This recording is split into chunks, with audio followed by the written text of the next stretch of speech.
Liewe broer en suster in ons Here Jesus Christus,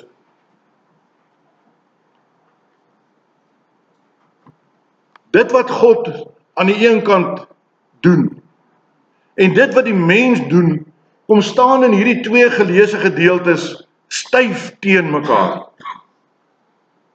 Die gelykenis van die vyeboom wat die tuinier met groot moeite nog 'n jaar genade voorpleit, is hier ter sprake. En dan sien ons hier 3 dinge wat gebeur. 3 elemente wat betrokke is. Die eienaar. Dit kan niemand anders as God, ons hemelse Vader wees nie. Ons behoort aan hom, hy besit alles, hy mag werklik doen net wat hy wil. Dan sien ons die tuinier, en nou kan jy vir jouself vra, maar wie is hy? Dit kan niemand anders wees as Jesus Christus, hy wat vir ons by die Vader intree, hy wat op hierdie aarde kom werk het, so goed soos wat die aardse tuinier maar kan. En laastens sien ons die vyeboom, wat in die beste grond geplant is, tussen die wingerde, waar die wingerde beskou word as die edelste vrug. Hier sien ons die vyeboom geplant tussen die wingerd. En wanneer God hierdie gedeelte met ons as sy vyebome kom praat, is dit inderdaad 3 kante wat ek moet antwoord. En elke kant mag dit lyk na 'n vraag wat ek dalk vir u vra of wat u vir my vra. Maar as ons mooi daarna gaan kyk, is daar 'n teenvraag van God in al 3 hierdie situasies. Die eerste vraag wat ons sien is, wat u en ek vir mekaar kan vra is, hoeveel kansse wil ons graag nog in ons lewens ontvang? En dan sien ons die teenvraag wat van God afkom. Wat maak jy met die besef dat vandag jou laaste dag kan wees? Die tweede vraag wat ons mekaar vra is, besef jy die waarde van die grond waarop ons staan? Maar dan kom God met 'n teenvraag en hy sê, wat doen jy met hierdie vrugbare grond waarop jy staan? En laastens is u en ek geneig om te sê, maar daar's baie blare, daar's baie takke.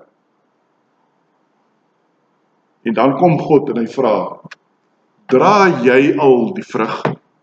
Hy is nie besorg oor die takke en die blare nie, hy vra, dra jy al die vrug? En dan sien ons in hierdie vergelyking die reaksie van die eienaar wat met die tuinier praat om so 'n drastiese opdrag uit te voer, kap hom uit. U sien my broer en suster in ons Here Jesus Christus, as ek en jy nie bereid is om die vrug van God in ons lewens te dra nie, gaan die Here by jou en by my kom en sê, kap hom uit. Liewe jong mense, is ek en jy bereid om uitgekap te word en weggegooi te word? Want die Kaapenaar sal vir jou sê, 'n droë wingerdstok is baie goed vir vuur maak, maar dis ook al. Want die oomblik wat hy verbrand het, is hy niks. Is ek en jy bereid om ons lewens hier op aarde te laat eindig in niks? 3 jaar het die vyeboom jaar na jaar maar net daar gestaan en geen vrug gedra nie, maar die heeltyd het hy die grond getap. Die heeltyd moes hy versorg word. U en ek wil versorg word elke dag. Dominee, ouderling, diaken, waar is jy wanneer ek in die nood is? Maar my liewe broer en suster, my liewe jong mens, dra ek en jy al die vrug? Nie die vrug van ons eie mens wees en ons swakke sondaar wees nie. Dra ek en jy al die vrug van Galasiërs 5 vers 22, soos wat God dit vir ons beskryf? Onthou, die tuinier is bewus van die jare wat daar nie vrug gedra is nie. Dis asof die eienaar vir hom sê, het jy dit dan nie geweet nie? En dan kom die tuinier en hy pleit vir nog 'n jaar, vir nog 'n kans, vir nog 'n geleentheid. Ons dink so baie aan dit waarmee ons besig is, dat dit nie die finale gebeurtenis, die finale terme is nie. Baie keer leef ons so, ag, môre is nog 'n dag. Môre is nog 'n kans, nog 'n geleentheid. My liewe broer en suster, hoe weet ek en jy of ons môre nog gaan lewe? Want lewe is in God se hand. Baie keer leef ons asof kanse nooit gaan opraak nie. Daar is nog baie tyd. Daar is nog 'n geleentheid. Daar is nog jare wat voor lê. Ek is nou maar eers 30 of 40 of 50. Daar's nog tyd. Ek kan nog my lewe regmaak. Hoeveel mense leef werklik by die besef dat vandag moontlik sy laaste dag kan wees? Hoeveel van ons wat hier by mekaar is vanoggend kan sê dat môre nog 'n geleentheid gaan wees? Wat maak jong mense op hierdie stadium van hulle lewe, en nou kyk ek daarbo na die studente, wat maak jy in hierdie lentetyd van jou lewe? Met wat maak jy jou lewe vol? Is dit gevul met genot of met sport? Almal van ons kyk en is opgewonde oor môre aand, is die pikke en die waas die kap, finaal. Is dit die goed waarmee ons lewens vol maak? Is dit dalk met elektronika, rekenaarspeletjies, iPads, noem al hierdie dinge wat die jong mense mee besig is? Of maak jy jou lewe vol met daardie dinge, daardie kanse wat God vir jou in jou lewe gee? En dan wil ek nie net by die jong mense wees vanoggend nie. Wat maak die middeljare mense wanneer jy hier van lente na somer begin beweeg in die jaarseisoen? Wat is vir jou belangrik? Staan geld en materiële dinge vir jou voorop? Is stoffelike welvaart in hierdie somertyd, is dit waarin jy jou lewe meet? Ons teruggaan na die vyeboom toe. Hoeveel waterlote groei wild in jou lewe? Ja, daardie oortollige ranke wat jy met jou moet saamdra. Die ouer mense, en ongelukkig moet ek seker nou myself ook al begin tel by die ouer mense. Wat maak ons wanneer die herfs en die wintertyd in ons lewens na vore kom? Is daar by u daardie gedagtes van mandjies vol somervrugte wat u in daardie lente en somertyd of selfs in die herfsttyd van jou lewe bymekaar gemaak het? Onthou, in die jaar se seisoene word die een seisoen oorgedraai. Dit draai na die volgende seisoen. Jare draai om. As dit winter is, kan daar weer lente kom. Maar in die seisoene van ons lewens, my broers en my susters, my liewe jong mens, julle wat die voorreg het om te studeer, jy gaan dit eenmal in jou lewe kry. As daardie seisoen in jou lewe gedraai het, is dit finaal verby. Jy gaan nie weer die geleentheid kry om lente te vier in jou lewe nie. As lente in jou lewe verby is dit finaal verby. Geleende genade is in die vrugteboord van die lewe 'n wonderlike werklikheid. Maar ons moet nooit dat hierdie geleende genade verspeelde genade word nie. Want onthou, die vyeboom staan op goeie grond. U en ek as gelowiges staan geanker in die woord van God as die fondament van ons lewens. Ons staan op die grond van God se genade verbond. En ons leef en ons besef daarom die werklikheid van die tweede vraag wat na u en na my kom. Wat is die waarde van die goeie grond gemeet teenoor dit wat jy met daardie waardevolle grond maak? U en ek staan gebaseer op die woord van God. Maar wat maak ons met daardie goeie grond? Sonde is dikwels dit wat baie duideliker is in ons lewens. Wat baie hard is. Dis daardie dief, daardie egbreker, daardie rower, daardie moordenaar. Maar God werk nie so met 'n sondelys nie. Wanneer die eienaar die vyeboom aanskou, dan is dit juis wat die vyeboom nie gedoen het nie, wat vir die tuinier belangrik is. God is nie bekommerd oor dit wat u en ek in ons lewens doen nie, hy is bekommerd oor dit wat ons nie doen nie. Dit is hoe God daarna kyk. Die sonde van onvrugbaarheid, dit wat vir jou en vir my lyk na kleinheid, dit is daardie klein dingetjies wat vir God belangrik is. Daarom sê hy, kap hom uit. As hy dan nie die vrug dra nie, kap hom uit.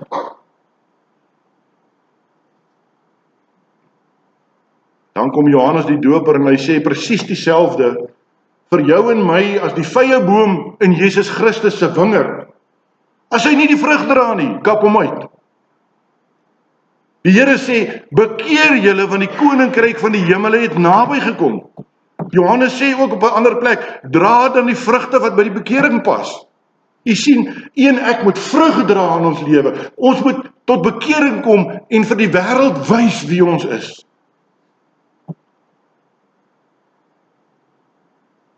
Dit wat God kan doen, kan werklik styf kom staan teen dit wat ons juis nie vir hom gedoen het nie. Onthou, Jesus Christus het gesê, ek was honger en julle het my nie gevoed nie. Hy het gesê, ek was dors en julle het my niks gegee om te drink nie. Ek het koud gekry en julle het my nie geklee nie. Ek was in die gevangenis en julle het my nie kom besoek nie.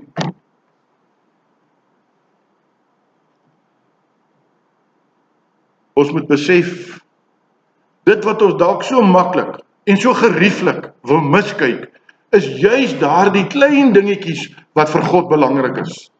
Daardie broer wat bereid is om te kom dien in die amp, tot eer van God, nie tot eer van homself nie. Daardie klein dingetjies is wat vir God die verskil maak. Daardie enkele boom tussen die wingerde geplant. God sien nie dat dit 'n vy is nie. God sien hoe dit sonder vrug is vir 'n lang tyd.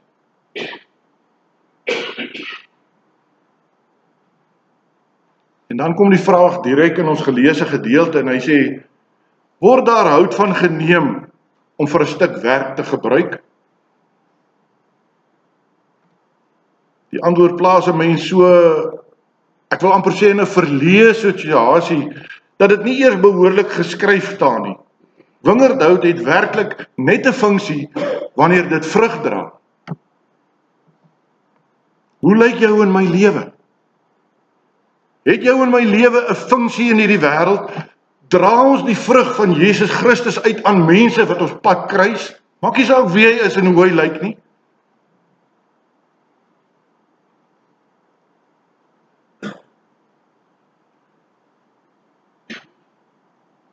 Esegiel het met hierdie druiwestok sonder trosse, wat hy hier voor hom sien, dalk een dikkerige stuk hout, maar hy sien die twee ente is reeds verbrand. En dan besef ons, waarheen is die Here met ons op pad? Israel, die volk van God, wat van die ander profeet Jesaja in 'n lied wou sing, hoor ons in Jesaja 5 vers 1, hy sê, laat my tog sing van my beminde, 'n lied van my beminde oor sy wingerd. My beminde en die wingerd op vrugbare heuwel. En dan beskryf die lied hoe goed hierdie wingerd versorg is, hoe goed daar gekyk is na hierdie wingerd. In vers 2 eindig hy sê, verwag dat dit druiwe sou dra, maar dit het slegs wilde druiwe opgelewer. Is jou en my lewe daardie wingerdstok wat slegs wilde druiwe oplewer, of rig ons lewens in om werklik die vrug van God te dra?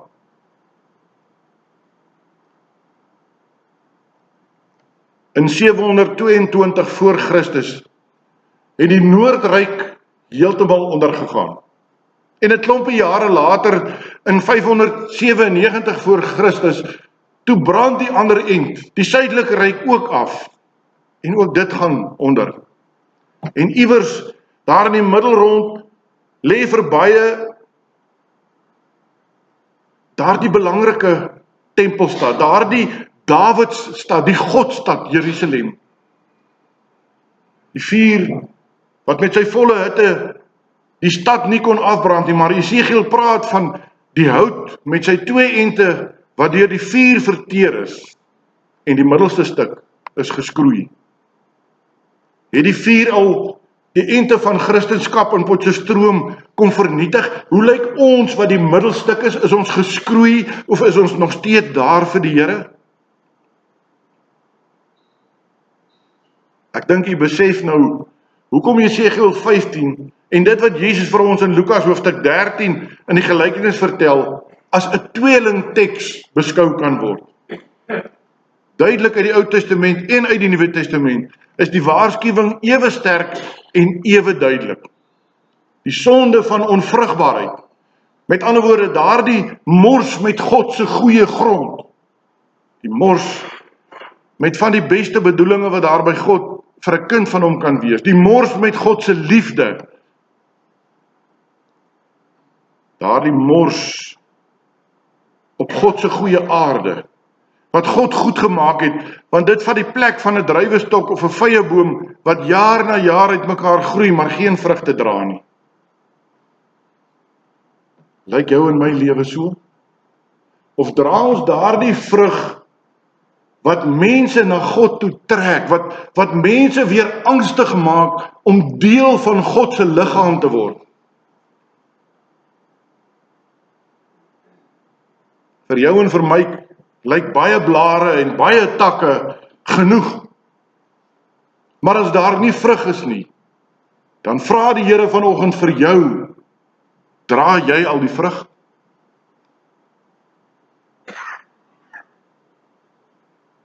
Vergeet om vir ander mense te wil vra, dra jy al die vrug? Kom ons vra vanoggend, dra ek al die vrug? Kan die gemeente van Potchefstroom in my lewe die vrug van Jesus Christus sien of nie? Broeders, julle twee wat vanoggend bevestig word, nie ander so week of 2 terug gelede, kan die gemeente Jesus Christus se vrug in jou lewe sien? Indien daar nie vrug is nie, is ek dan 'n toonbeeld van hout, druiwehout, wat sonder dat die vrugte dra eintlik nutteloos is? Onthou, Jesus Christus is besorg oor die dinge wat ek en jy nie doen nie. 'n Mens kan maklik dink as ek sê, ek het aan iemand anders niks gedoen nie, dan het ek mos niks om oor skuldig te voel nie. Dis juis, doen jy dan die verkeerde. Juis is jy besig met die sonde van nalatigheid, dit wat so onvrugbaar op jou en daardie ander een se lewe inwerk. Ons moet liewer vir mekaar die vraag vra, het daardie een wat my pad gekruis het, iets kon beleef, iets kon verstaan, iets kon hoor of dalk iets kon raak sien? Die belangrikste, kon hy iets ontvang van die liefde van God wat daar in Christus Jesus ons Here vir elkeen van ons is? Ons kan nie Israel wees nie. Nee. Ons is veronderstel om beter as Israel te kon wees. Vir ons het God reeds die beste van sy vrug, sy eersteling vrug, die Heilige Gees gegee. Die vraag is werklik nou, dit wat vervul is, dit wat volmaak is, dit wat volledig vir elkeen van ons geld. Wat is werklik ons reaksie hierop? Dra ek die vrug, of verwag ek Jesus moet maar net nog weer vir ons 'n kans gee? Hy moet maar namens my gaan onderhandel, want ons mense het mos verval in die nuwe wêreld se mentaliteit van 'n vakbond wat vir ons moet onderhandel. Jesus Christus het gekom sodat ek en jy kan lewe, sodat ons 'n direkte lyn het na God die Vader. Ons het nie meer 'n vakbond nodig om te onderhandel nie. Ons praat direk met God die Vader.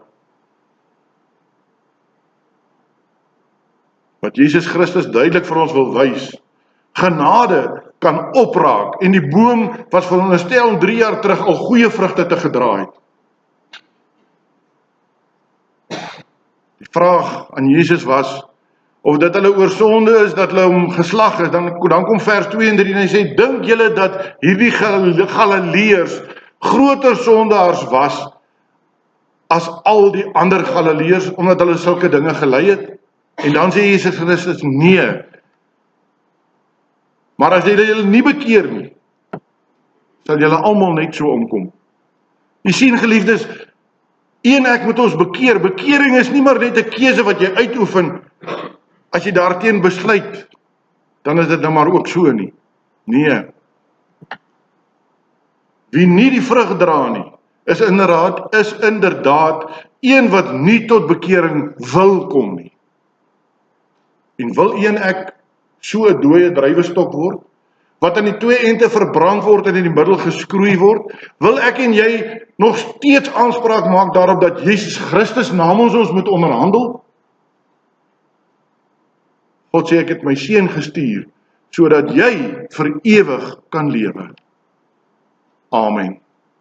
Kom ons bid saam. Driemaal heilige God en Hemelvader, as ons vanoggend luister na u woord, dan is ons aan die een kant half geskok, om te besef dat ons nou moet oorgaan tot aksie, dat ons moet gaan leef tot u eer en tot u verheerliking. U het u seun gestuur om alles vir ons volkome te maak, volmaak te wees.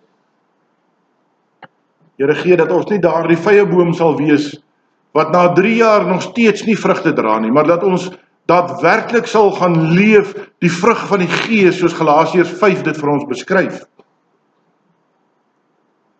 Here, kom ruk ons uit ons winterslaap wakker, dat ons sal besef ons is in geleende tyd, dat ons hierdie geleende genade nie verspeelde genade sal maak nie, maar dat ons dit werklik sal deel maak van ons lewens, en dat ons dit sal gaan leef tot u eer en tot u verheerliking. Dankie vir soveel liefde, soveel genade, wat ons ongevraagd uit die Vaderhand ontvang. Dankie Here vir elke dag, wat nog 'n geleentheid is, wat u aan ons lewens toevoeg.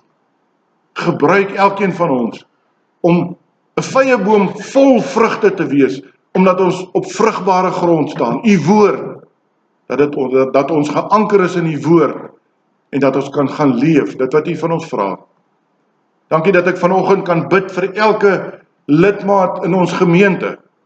Here, maar dankie dat ek kan bid vir elke Christen gelowige in ons gemeenskap, oor die lengte en breedte van die wêreld, waar hulle mag bevind, dat ons kan bid dat u seën en u genade oor hulle sal rus. Gaan met ons verder in hierdie dag, maar ook in die week wat voorlê. Here, gee dat ons ligte helder sal laat skyn vir u koninkryk op aarde. Ons bid dit in diepe afhanklikheid in die naam van Jesus Christus. Amen.